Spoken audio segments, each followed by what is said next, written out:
Hello everyone. Student এটা question দি আছে যে এটা পানীৰ টেংকি ভৰ্তি কৰিবলৈ দুডাল পাইপ দিয়া আছে আৰু এডাল পাইপে 52 মিনিটত আৰু আনডাল পাইপে 60 মিনিটত পৃথকে কি কৰে টেংকিটো ভৰ্তি কৰে। যে দুইডাল পাইপ টেংকিটো ভৰ্তি কৰিবলৈ একেদৰে এৰি দিয়া হয়, কিন্তু পাইপত কিছুমান মলিৰ জমা হোৱা বাবে প্ৰথম পাইপডালেৰে 20 ভাগৰ 13 অংশ আৰু দ্বিতীয় পাইপডালেৰে 4 ভাগৰ 3 অংশ পানীয়ে টেংকিলৈ যায়। অলপ সময় পাছত মলিখিনি চাফা হোৱাত দুইডাল পাইপেৰে 15 আৰু 4 ভাগৰ 3 মিনিটত টেংকিটো ভৰ্তি হয়। পাইপ দুডাল কিমান সময়ৰ বাবে ব্লক হৈ আছিল? আপোনালোকে প্ৰশ্নটো নিশ্চয় বুজি পাইছে। ইয়াই আমি আহকচোন চাওঁ। অৰ্থাৎ দুডাল পাইপ আছে, এডাল পাইপ হ'ল এ আৰু এডাল পাইপ হ'ল বি। এতিয়া এই পাইপডালক যদি অকলে এৰি দিয়া হয় তেনে 52 মিনিট সময় লাগে, আৰু বি পাইপডালক যদি অকলে ভৰ্তি কৰিবলৈ দিয়া হয় তেনেহ'লে 60 মিনিট সময় লাগে। যদি আমি 52 আৰু 60ৰ লসাগু উলিয়াওঁ তেতিয়া কিমান পাম? 52 আৰু 60 লসাগু উলিয়ালে আমি পাম 2ৰে 26 বাৰ যাব আৰু 2ৰে যাব 30 বাৰ, তাৰপিছত 2ৰে যাব 13 বাৰ, 2ৰে যাব 15 বাৰ।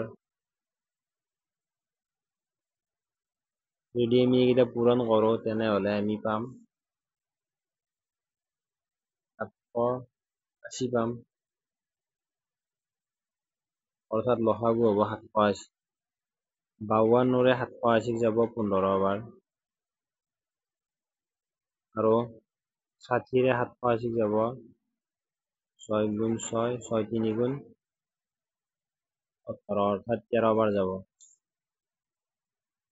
তাৰমানে এৰ এফিচিয়েঞ্চি হ'ল 15, অৰ্থাৎ এ 1 মিনিটত 15 ইউনিট। যদি টাংকিটো 780 হয় তেন্তে 15 ভৰাব পাৰে, 15 লিটাৰ ভৰাব পাৰে 1 মিনিটত, আৰু বি 1 মিনিটত 13 লিটাৰ ভৰাব পাৰে বি পাইপডালেৰে ক'লে। গতিকে এইকেইটা হ'ল এফিচিয়েঞ্চি। কিন্তু আমাক কৈছে যে প্ৰথমতে দুটা সময় আছে হয়নে? এটা সময় হ'ল ব্লকেজ আছে আৰু এটা সময় দিছে ন' ব্লকেজ। মানে যেতিয়া চাফা হৈ যায় পাইপডাল তেতিয়া কোনো ধৰণৰ ব্লক নাথাকে আৰু এটা ব্লক পাইপডালত।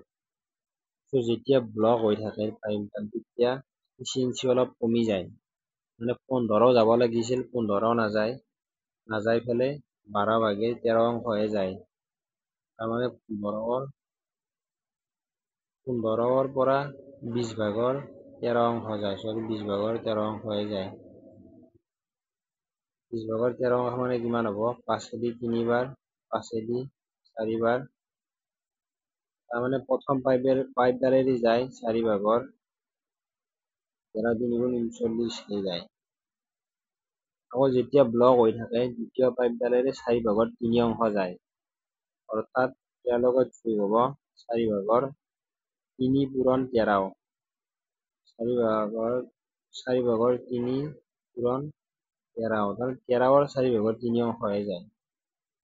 দুটা 4 ভাগৰ 39 হ'ব, 4 ভাগৰ 39 প্লাছ 4 ভাগৰ 39, দুটা যদি আমি যোগ কৰোঁ কিমান পাম? 4 ভাগৰ 9 9 18, 8 হাতে গ'লে 3 3 6 1 7, 78/4 পাম। 78/4 পাম। এতিয়া আমাক কৈছে যে যেতিয়া 78/4 পালো, এতিয়া টাইম কিমান লাগিব সুধিছে আমাক। ইটো থাকক এতিয়া। আমি কি কৰিব লাগিব? যেতিয়া মলিখিনি চাফা হ'ল তেতিয়া পাইপডাল 15 আৰু 4 ভাগৰ 3 মিনিটত ফুল হয়। যেতিয়া মলিখিনি চাফা হ'ল, যেতিয়া মলিখিনি চাফা হ'ব তেতিয়া এফিচিয়েঞ্চি কিমান হ'ব? যেতিয়া মলিখিনি চাফা হ'ব এফিচিয়েঞ্চি 15 আৰু 13 হ'ব, যোগ হ'ব। চাফা হ'লে যিমান এফিচিয়েঞ্চি সিমানে যাব। 1 মিনিটত দুডাল পাইপেৰে পানী যাব 28 লিটাৰ পানী যাব দুডাল পাইপেৰে।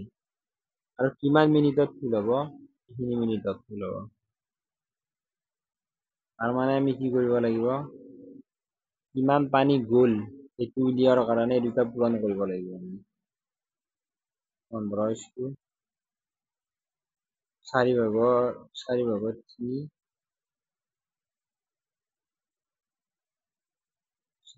3 পূৰণ 28 যোগৰ কিমান হ'ব? 28 পূৰণ 4 ভাগৰ 63 4 ৰে 28 যাব 7 বাৰ 7 3 গুণ 21 1 হৈ গ'ল 2 7 6 গুণ 42 42 2 44। তাৰমানে যেতিয়া পাইপডাল কোনো ধৰণৰ ব্লকেজ নাথাকে পাইপডালত, তেতিয়া 441 লিটাৰ পানী যাব। 441 লিটাৰ পানী যাব। তাৰ মানে যেতিয়া ব্লক আছিল তেতিয়া কিমান পানী গৈছিল? এতিয়া 780 মাইনাছ 441 10 1 গ'লে 9 7 4 গ'লে 3 10 4 গ'লে 3। তাৰ মানে যেতিয়া ব্লক হৈ আছিল তেতিয়া ব্লক হৈ থকা সময়খিনিত 339 লিটাৰ পানী গৈছিল। আৰু কিমান এফিচিয়েঞ্চিৰে গৈছিল? 4 ভাগৰ 48 78 এফিচিয়েঞ্চিৰে গৈছিল। 4 ভাগৰ 78 এফিচিয়েঞ্চিৰে 339 লিটাৰ পানী গৈছিল। এতিয়া আমাক সময়টো উলিয়াব লাগে, কিমান সময় ব্লক হৈ আছে। গতিকে আমি 339ক হৰণ কৰিব লাগিব। 339 হৰণ 4 ভাগৰ 78 যদি পূৰণ কৰোঁ কিমান হ'ব? 339 পূৰণ 4/78 হ'ব। গতিকে এতিয়া ইয়াক 3 ৰে যাব 3 গুণ 3 3 গুণ 3 3 গুণ 9 78ক 3 ৰে যাব 3 গুণ 6 3 6 গুণ 18। তাৰপিছত আকৌ 2 ৰে যাব 2 বাৰ 2 দি যাব 13 বাৰ। তাৰপিছত আমি কিমান পালো এতিয়া? 113 2 গুণ 2 3 গুণ 6 2 গুণ 2 2 গুণ 2 ডিভাইডেড বাই 13। অৰ্থাৎ 13ৰে 226 কিমান বাৰ যাব? 13 গুণ 13।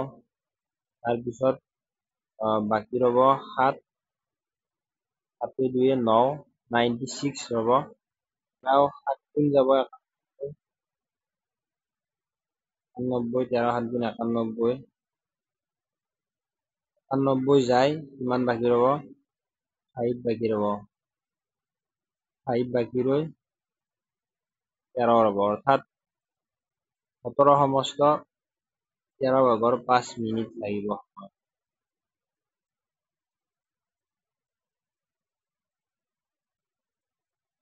যদি আমি 13 ভাগৰ 5ক ছেকেণ্ডত নিব লাগে তেতিয়া আমি কি কৰিব লাগিব?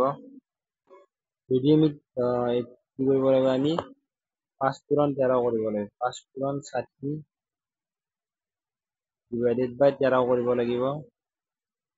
কৰিলে আমি প্ৰায় 23 ছেকেণ্ড পাম। অৰ্থাৎ আমি কিমান পাম? 17 মিনিট আৰু 23 ছেকেণ্ড সময় পাম। অৰ্থাৎ ইমানখিনি সময় সেই পাইপডাল ব্লক হৈছে। আৰু যেতিয়া সেই পাইপডাল 17 মিনিট 23 ছেকেণ্ড ব্লক হৈছিল তেতিয়া 339 লিটাৰ পানী গৈছিল। আৰু যেতিয়া পাইপডাল খোলা গ'ল, খোলা যোৱাৰ পিছত পানী গ'ল 441 লিটাৰ। মুঠতে 780 লিটাৰ পানী গৈছিল, যাব লাগে। থেংক ইউ এভৰিৱান, ভিডিঅ'টো শেষলৈকে চোৱাৰ কাৰণে। যদি আপোনালোকে ভিডিঅ'টো চাই ভাল লাগিল তেনেহ'লে লাইক, শ্বেয়াৰ এণ্ড কমেণ্ট কৰিব আৰু চেনেলটো ছাবস্ক্ৰাইব কৰিব। Thank U.